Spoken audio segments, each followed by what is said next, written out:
ओम महालक्ष्मी नमः। आप सभी का हमारे YouTube चैनल पर हार्दिक स्वागत है। आज शुक्रवार का दिन है। शुक्रवार का दिन माता महालक्ष्मी को समर्पित होता है। तो आज हम आपको सुनाएंगे संतोषी माता की कथा, साथ में सुनेंगे वैभव लक्ष्मी माता की पौराणिक कथा। शुक्रवार के दिन माँ संतोषी का व्रत पूजन किया जाता है। इस पूजा के दौरान माता की आरती, पूजन तथा अंत में माता की कथा सुनी जाती है। एक बुढ़िया थी, उसके 7 बेटे थे। 6 कमाने वाले थे जबकि एक निकम्मा था। बुढ़िया 6 बेटों की रसोई बनाती, भोजन कराती और उनसे जो कुछ जूठन बचता वह 7वें को देती। एक दिन वह पत्नी से बोला, देखो मेरी माँ को मुझ पर कितना प्रेम है। वह बोली, क्यों नहीं, सबका जूठा जो तुमको खिलाती हैं। वो बोला, ऐसा नहीं हो सकता है, मैं जब तक आँखों से ना देख लूँ मान नहीं सकता।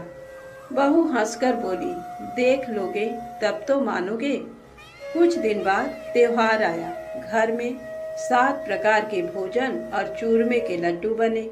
वह जांचने को सिर दुखने का बहाना कर पतला वस्त्र सिर पर ओढ़े रसोई घर में सो गया। वह कपड़े में से सब देखता रहा। 6 भाई भोजन करने आए। उसने देखा माँ ने उनके लिए सुंदर आसन बिछा नाना प्रकार की रसोई परोसी और आग्रह करके उन्हें जिमाया। वह देखता रहा। 6 भाई भोजन करके उठे तब माँ ने उनकी जूठी थालियों में से लड्डुओं के टुकड़े उठाकर एक लड्डू बनाया। जूठन साफ कर बुढ़िया माँ ने उसे पुकारा, बेटा 6 भाई भोजन कर गए, अब तू ही बाकी है, उठ, तू कब खाएगा। वह कहने लगा, माँ मुझे भोजन नहीं करना, मैं अब परदेश जा रहा हूँ। माँ ने कहा, कल जाता हो तो आज चला जा। वह बोला, हाँ आज ही जा रहा हूँ। ये कहकर वह घर से निकल गया। चलते समय पत्नी की याद आ गई। वह गौशाला में कंडे थाप रही थी। वहां जाकर बोला, हम जावे परदेश आवेंगे कुछ काल, तुम रहियो संतोष से धर्म आपनो पाल। वह बोली, जाओ पिया आनंद से हमरो सोच हटाए, राम भरोसे हम रहे ईश्वर तुम्हें सहाय। 2 निशानी आपनी देख धरू मैं धीर, सुधिमत हमरी बिसारियो रखियो मन गंभीर। वह बोला, मेरे पास तो कुछ नहीं, ये अंगूठी है सो ले और अपनी कुछ निशानी मुझे दे। वह बोली, मेरे पास क्या है, ये गोबर भरा हाथ है। ये कहकर उसकी पीठ पर गोबर के हाथ की थाप मार दी। वह चल दिया। चलते चलते दूर देश पहुंचा। वहां एक साहूकार की दुकान थी। वहां जाकर कहने लगा, भाई मुझे नौकरी पर रख लो। साहूकार को जरूरत थी, बोला रह जा। लड़के ने पूछा, तनख्वाह क्या दोगे। साहूकार ने कहा, काम देखकर दाम मिलेंगे। साहूकार की नौकरी मिली। वह सुबह 7 बजे से 10 बजे तक नौकरी बजाने लगा। कुछ दिनों में दुकान का सारा लेन देन, हिसाब किताब, ग्राहकों को माल बेचना, सारा काम करने लगा। साहूकार के 7-8 नौकर थे। वे सब चक्कर खाने लगे। ये तो बहुत होशियार बन गया। सेठ ने भी काम देखा और 3 महीने में ही उसे आधे मुनाफे का हिस्सेदार बना दिया। वह कुछ वर्ष में ही नामी सेठ बन गया और मालिक सारा कारोबार उस पर छोड़कर चला गया। इधर उसकी पत्नी को सास ससुर दुख देने लगे। सारी गृहस्थी का काम करा के उसे लकड़ी लेने जंगल में भेजते।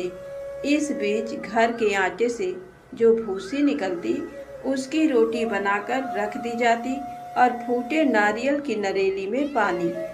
एक दिन वह लकड़ी लेने जा रही थी। रास्ते में बहुत सी स्त्रियां संतोषी माता का व्रत करती दिखाई दी। वह वहां खड़ी होकर कथा सुनने लगी और पूछा, बहनों तुम किस देवता का व्रत करती हो और उसके करने से क्या फल मिलता है। यदि तुम इस व्रत का विधान मुझे समझाकर कहोगे तो मैं तुम्हारा बड़ा एहसान मानूंगी। तब उनमें से एक स्त्री बोली, सुनो, ये संतोषी माता का व्रत है। इसके करने से निर्धनता, दरिद्रता का नाश होता है और जो कुछ मन में कामना हो सब संतोषी माता की कृपा से पूरी होती है। तब उसने उससे व्रत की विधि पूछी।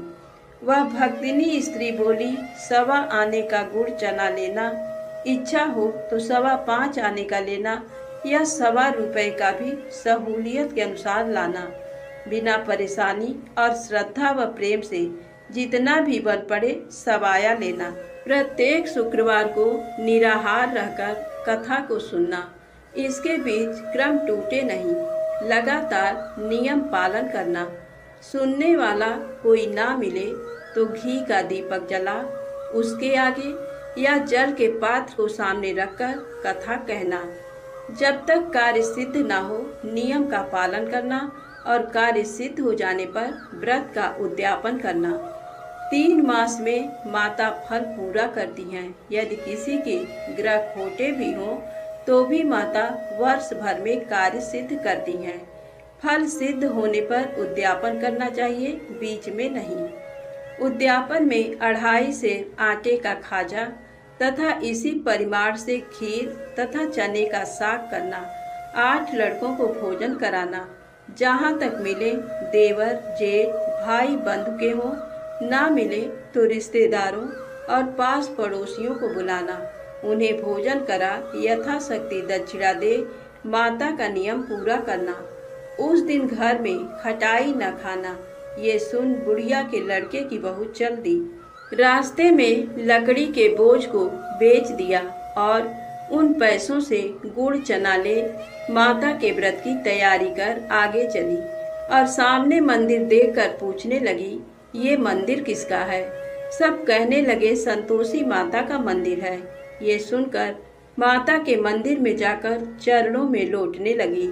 दीन हो विनती करने लगी, माँ, मैं निपट अज्ञानी हूँ, व्रत के कुछ भी नियम नहीं जानती, मैं दुखी हूँ। हे माता जगत जननी, मेरा दुख दूर कर, मैं तेरी शरण में हूँ। माता को दया आई। एक शुक्रवार बीता कि दूसरे को उसके पति का पत्र आया और तीसरे शुक्रवार को उसका भेजा हुआ पैसा आ पहुँचा। ये देख जेठ जिठानी मुंह सिकोड़ने लगे, लड़के ताने देने लगे। काकी के पास पत्र आने लगे, रुपया आने लगा। अब तो काकी की खातिर पड़ेगी। बेचारी सरलता से कहती, भैया कागज आवे रुपया आवे हम सबके लिए अच्छा है। ऐसा कहकर आंखों में आंसू भरकर संतोषी माता के मंदिर में आ मातेश्वरी के चरणों में गिरकर रोने लगी। माँ, मैंने तुमसे पैसा कब मांगा है? मुझे पैसे से क्या काम है? मुझे तो अपने सुहाग से काम है। मैं तो अपने स्वामी के दर्शन मांगती हूँ। तब माता ने प्रसन्न होकर कहा, जा बेटी, तेरा स्वामी आएगा। ये सुनकर खुशी से बावली होकर घर में जा काम करने लगी। अब संतोषी माँ विचार करने लगी, इस भोली पुत्री को मैंने कह तो दिया कि तेरा पति आएगा, लेकिन कैसे? वह तो इसे स्वप्न में भी याद नहीं करता। उसे याद दिलाने को मुझे ही जाना पड़ेगा। इस तरह माताजी उस बुढ़िया के बेटे के पास जा स्वप्न में प्रकट हो कहने लगी, साहूकार के बेटे सो रहा है या जागता है? वह कहने लगा, माता, सोता भी नहीं जागता भी नहीं, कहो क्या आज्ञा है? माँ कहने लगी, तेरे घर बार कुछ है कि नहीं? वह बोला, मेरे पास सब कुछ है, माँ बाप है, बहू है, क्या कमी है? माँ बोली, भोले पुत्र, तेरी बहू घोर कष्ट उठा रही है। तेरे माँ बाप उसे परेशानी दे रहे हैं। वह तेरे लिए तरस रही है, तू उसकी सुध ले। वह बोला, हाँ माताजी, ये तो मालूम है, परंतु जाऊं तो कैसे? परदेश की बात है, लेन देन का कोई हिसाब नहीं, कोई जाने का रास्ता नहीं आता, कैसे चला जाऊं? माँ कहने लगी, मेरी बात मान, सवेरे नहा धोकर संतोषी माता का नाम ले, घी का दीपक जला, दंडवत कर दुकान पर जा बैठ। देखते देखते सारा लेन देन चुक जाएगा, जमा का माल बिक जाएगा, साँझ होते होते धन का भारी ढेर लग जाएगा। अब बूढ़े की बात मानकर वह नहा धोकर संतोषी माता को दंडवत घी का दीपक जला दुकान पर जा बैठा। थोड़ी देर में देने वाले रुपया लाने लगे, लेने वाले हिसाब लेने लगे। कोठे में भरे सामान के खरीदार नकद दाम दे सौदा करने लगे। शाम तक धन का भारी ढेर लग गया। मन में माता का नाम ले चमत्कार देख प्रसन्न हो घर ले जाने के वास्ते गहना कपड़ा सामान खरीदने लगा। यहाँ काम से निकट तुरंत घर को रवाना हुआ। उधर उसकी पत्नी जंगल में लकड़ी लेने जाती है। लौटते वक्त माता जी के मंदिर में विश्राम करती है। वह तो उसके प्रतिदिन रुकने का स्थान जो ठहरा। धूल उड़ती देख वह माता से पूछती है, हे माता, ये धूल कैसे उड़ रही है? माता कहती है, हे पुत्री, तेरा पति आ रहा है। अब तू ऐसा कर, लकड़ियों के 3 बोझ बना ले। एक नदी के किनारे रख और दूसरा मेरे मंदिर पर और तीसरा अपने सिर पर। तेरे पति को लकड़ियों का गट्ठर देख मोह पैदा होगा।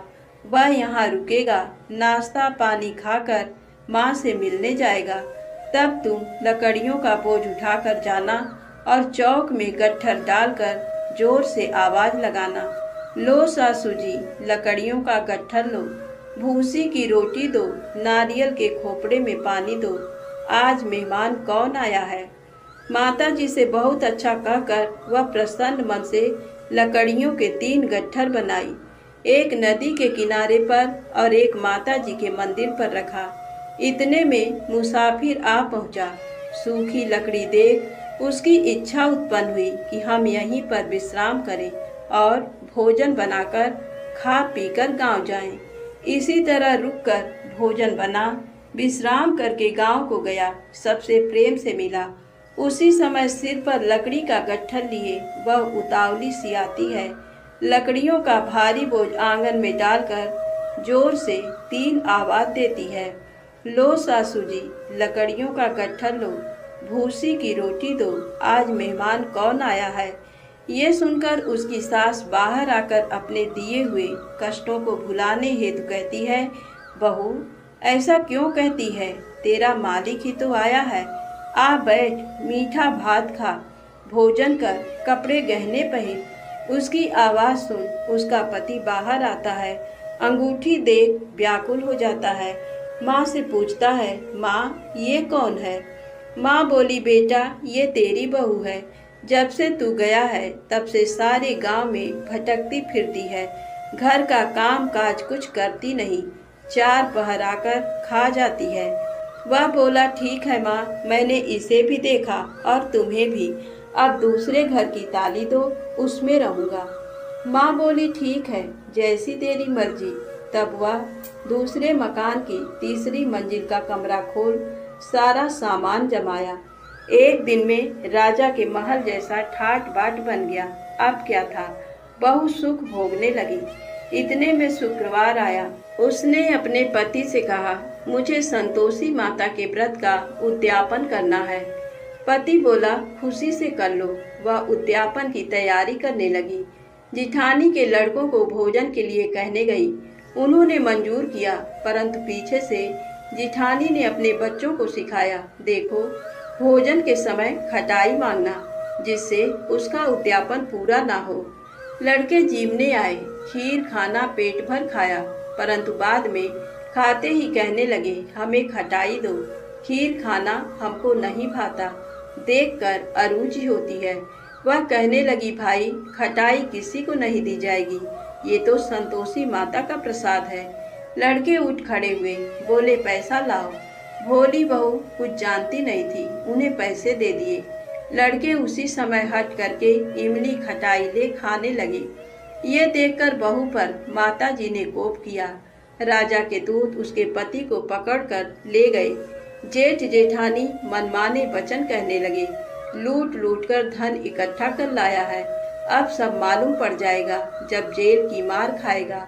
बहू से ये सहन नहीं हुए। रोती हुई माता जी के मंदिर गई, कहने लगी, हे माता, तुमने क्या किया। हंसाकर अब भक्तों को रुलाने लगी। माता बोली, बेटी तूने उद्यापन करके मेरा व्रत भंग किया है। वह कहने लगी, माता, मैंने कुछ अपराध किया है। मैंने तो भूल से लड़कों को पैसे दे दिए थे। मुझे क्षमा करो, मैं फिर से तुम्हारा उद्यापन करूंगी। माँ बोली, अब भूल मत करना। वह कहती है, अब भूल नहीं होगी। अब बतलाओ वे कैसे आवेंगे। माँ बोली, जा पुत्री, तेरा पति तुझे रास्ते में आता मिलेगा। वह निकली, राह में पति आता मिला। वह पूछी, कहाँ गए थे? वह कहने लगा, इतना धन जो कमाया है उसका टैक्स राजा ने मांगा था, वह भरने गया था। वह प्रसन्न हो बोली, भला हुआ, अब घर को चलो। कुछ दिन बाद फिर शुक्रवार आया।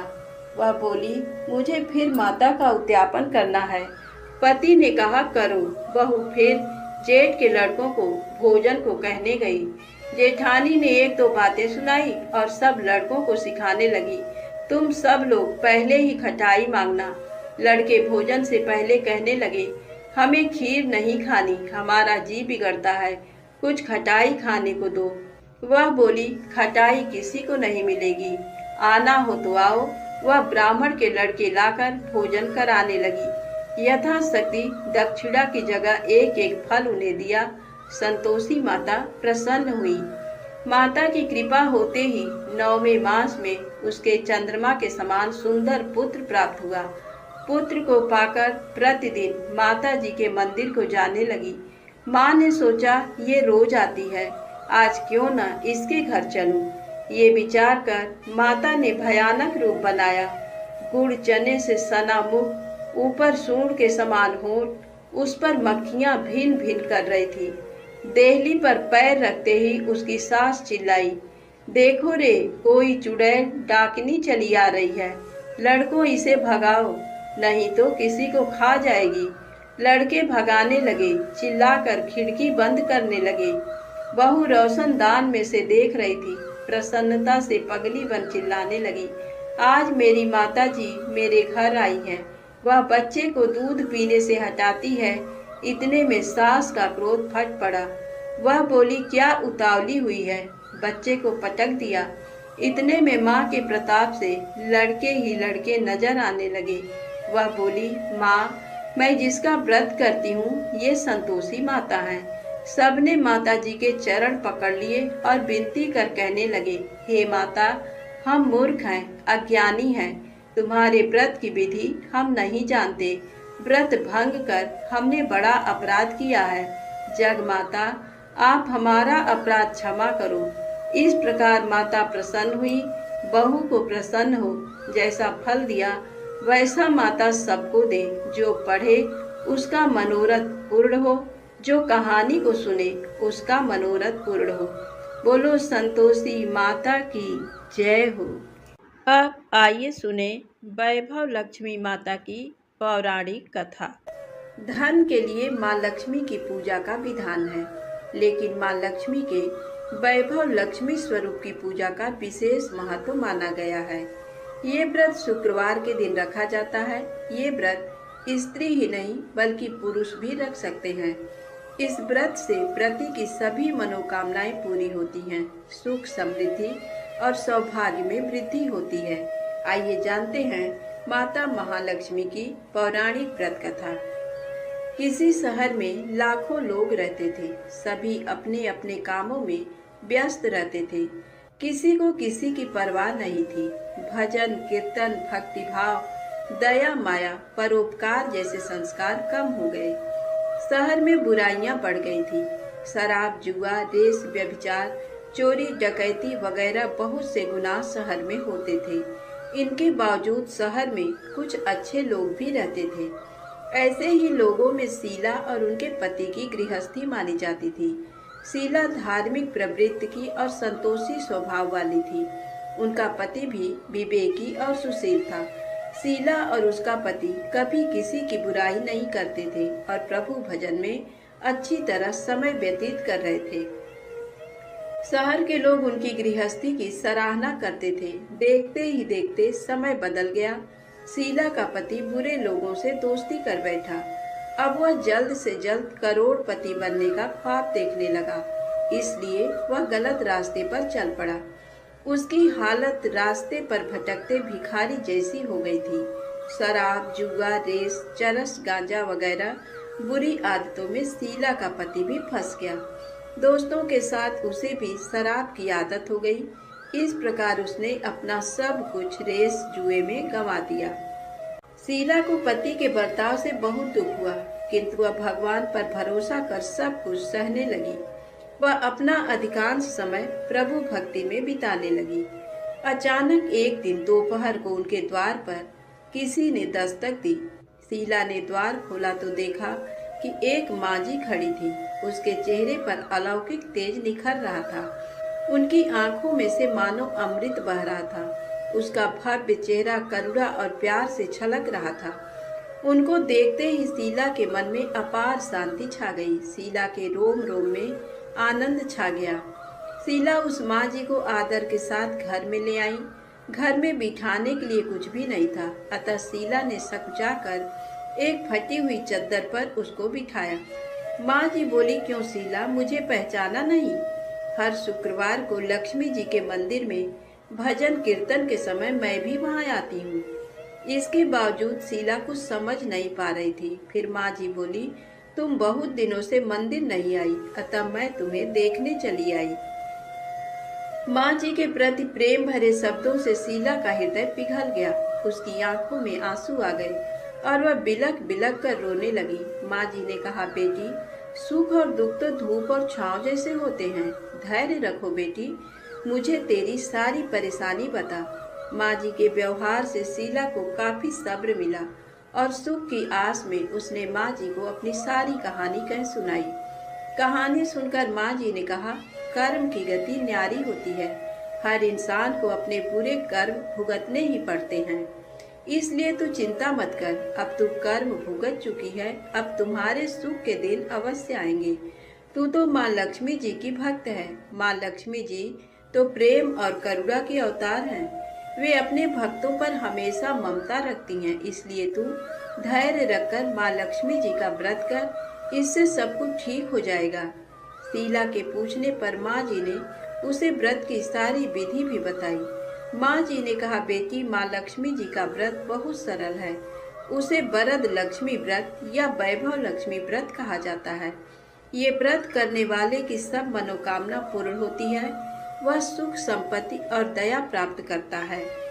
शीला ये सुनकर आनंदित हो गई। शीला ने संकल्प करके आंखें खोली तो सामने कोई नहीं था। ये विस्मित हो गई कि माँ जी कहाँ चली गई। शीला को तत्काल ये समझते देर न लगी कि माँ जी और कोई नहीं, साक्षात लक्ष्मी जी ही थी। दूसरे दिन शुक्रवार था। सवेरे स्नान करके स्वच्छ कपड़े पहनकर शीला ने माँ जी द्वारा बताई विधि से पूरे मन से व्रत किया। आखिरी में प्रसाद वितरण हुआ। ये प्रसाद पहले पति को खिलाया। प्रसाद खाते ही पति के स्वभाव में फर्क पड़ गया। उस दिन उसने शीला को मारा नहीं, सताया भी नहीं। शीला को बहुत आनंद हुआ। उनके मन में वैभव लक्ष्मी व्रत के लिए श्रद्धा बढ़ गई। शीला ने पूर्ण श्रद्धा भक्ति से 21 शुक्रवार तक वैभव लक्ष्मी व्रत किया। 21वें शुक्रवार को माँ जी के कहे मुताबिक उद्यापन विधि करके 7 स्त्रियों को वैभव लक्ष्मी व्रत की 7 पुस्तकें उपहार में दी। फिर माता जी के धन लक्ष्मी स्वरूप की छवि को वंदन करके भाव से मन ही मन प्रार्थना करने लगी। हे माँ धन लक्ष्मी, मैंने आपका वैभव लक्ष्मी व्रत करने की मन्नत मानी थी। ये व्रत आज पूर्ण किया है। हे माँ, मेरी हर विपत्ति दूर करो, हमारा सबका कल्याण करो। जिसे संतान न हो उसे संतान देना, सौभाग्यवती स्त्री का सौभाग्य अखंड रखना, कुंवारी लड़की को मनभावन पति देना। जो आपका ये चमत्कारी वैभव लक्ष्मी व्रत करे उनकी सब विपत्ति दूर करना, सभी को सुखी करना। हे माँ, आपकी महिमा अपार है। ऐसा बोलकर लक्ष्मी जी के धन लक्ष्मी स्वरूप की छवि को प्रणाम किया। व्रत के प्रभाव से शीला का पति अच्छा आदमी बन गया और कड़ी मेहनत करके व्यवसाय करने लगा। उसने तुरंत शीला के गिरवी रखे गहने छुड़ा लिए। घर में धन की बाढ़ सी आ गई। घर में पहले जैसी सुख शांति छा गई।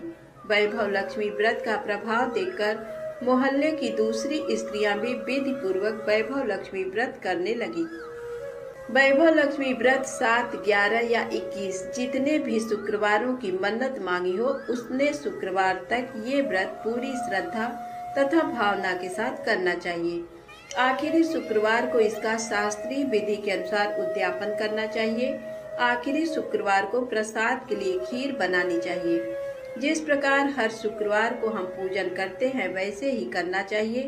पूजन के बाद माँ के सामने एक श्रीफल फोड़ें, फिर कम से कम 7 कुमारी कन्याओं या सौभाग्यशाली स्त्रियों को कुमकुम का तिलक लगाकर माँ वैभव लक्ष्मी व्रत कथा की पुस्तक की एक एक प्रति उपहार में देनी चाहिए और सबको खीर का प्रसाद देना चाहिए। इसके बाद माँ लक्ष्मी जी को श्रद्धा सहित प्रणाम करना चाहिए।